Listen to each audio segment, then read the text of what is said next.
বুধবার থেকেই ত্রিপুরায় শুরু হয়ে গেল লোকসভা নির্বাচনের প্রচার অভিযান। 7 নম্বর রামনগর মণ্ডলের এক বিশাল জনসম্পর্ক সভায় ভাষণ দেন বিজেপি প্রার্থী বিপ্লব কুমার দেব। বিজেপির উন্নয়নমূলক কাজকর্ম নিয়ে দীর্ঘ ভাষণ দেন প্রাক্তন মুখ্যমন্ত্রী। পাশাপাশি তোপ দাগলেন আগের বামফ্রন্ট সরকারকেও। তাদের কায়দা আলাদা।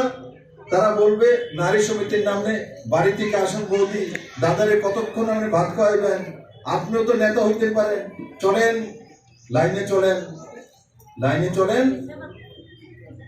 তো সন্দেশখালী তৈরি করে, সন্দেশখালী খালি তৃণমূলের তৈরি নয়, কমিউনিস্টের তৈরি। পার্টি পিছে লোক ডেলি যেতে হবে, মিটিং করতে হবে, ওখানে ঘুমোতে হবে, ওখানে আপনার স্নান করতে হবে। এই ব্যবস্থা ভারতবর্ষের মধ্যে রচনা কে করেছে? কমিউনিস্টরা করেছে।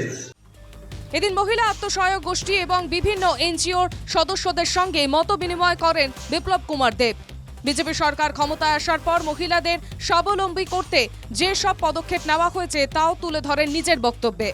তার জন্য দেখো এখনো সন্দেশখালী কেন হচ্ছে, কারণ কি ওখানে যে মমতাময়ী মা কমিউনিস্টের ডুপ্লিকেট কপি, তার জন্য সন্দেশখালী হচ্ছে। ত্রিপুরাতে কমিউনিস্ট পরিবর্তিত করে ভারতীয় জনতা পার্টির সরকার হয়েছিল, সেখানে কমিউনিস্টের কপি কোনো মুখ্যমন্ত্রী হয়নি।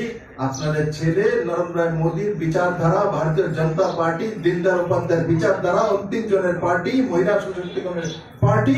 তার জন্য আজ পাপিয়া দিদি বলছে যে ৬,০০০ ছিল, এখন ৫০,০০০ উপরে সেলফ হেল্প গ্রুপ হয়ে গেছে। উল্লেখ্য, ত্রিপুরা 2টি আসনের মধ্যে একটি আসনের প্রার্থিত্ব ঘোষণা হয়েছে গত 2রা মার্চ।